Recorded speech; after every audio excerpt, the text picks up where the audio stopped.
ধোঁকা অতি খারাপ একটি শব্দ। যে কোনো সম্পর্কে ধোঁকা নামক শব্দটাকে জায়গা দেওয়া উচিত না, হোক সেটা ভালোবাসা, হোক সেটা বন্ধুত্ব। যে সম্পর্কে একবার ধোঁকা নামক শব্দটা জায়গা করে নেয়, সেই সম্পর্ক কখনোই দীর্ঘস্থায়ী হয় না। একটা রিলেশনে একজন আরেকজনকে কখনোই ধোঁকা দেওয়া উচিত না। যে মানুষটা তার সারাদিন জুড়ে শুধু তোমাকে নিয়ে তার স্বপ্ন সাজায়, তুমি হয়তো তার কথা একবার মনেও করো না। যে মানুষটা নিজের চাইতেও বেশি তোমাকে গুরুত্ব দেয়, কিন্তু তোমার কাছে সেই মানুষটার কোনো মূল্যই নেই। যে মানুষটা সারা রাত না ঘুমিয়ে তোমার ফোন বা তোমার মেসেজের অপেক্ষায় থাকে, তুমি তার সাথে কথা না বলে অন্য কারোর সাথে বিজি থাকো। তার ফোন ওয়েটিংয়ে রেখে তুমি অন্য কারোর সাথে কথা বলো, আর সে জিজ্ঞেস করলে একটা মিথ্যে কথা বলে চালিয়ে দাও। তুমি হয়তো ভাবো মানুষটা বোকা, আসলে মানুষটা বোকা নয়, সে বিশ্বাস। আসলে সে বোকা নয়, যাকে তুমি ধোঁকা দিচ্ছ।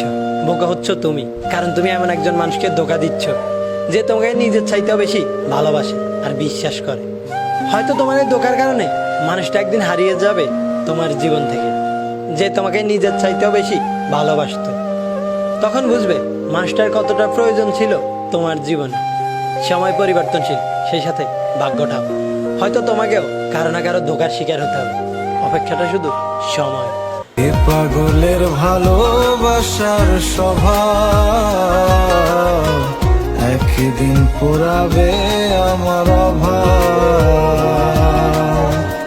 এ পাগলের ভালোবাসার স্বভাব একদিন পুরাবে আমার অভাব।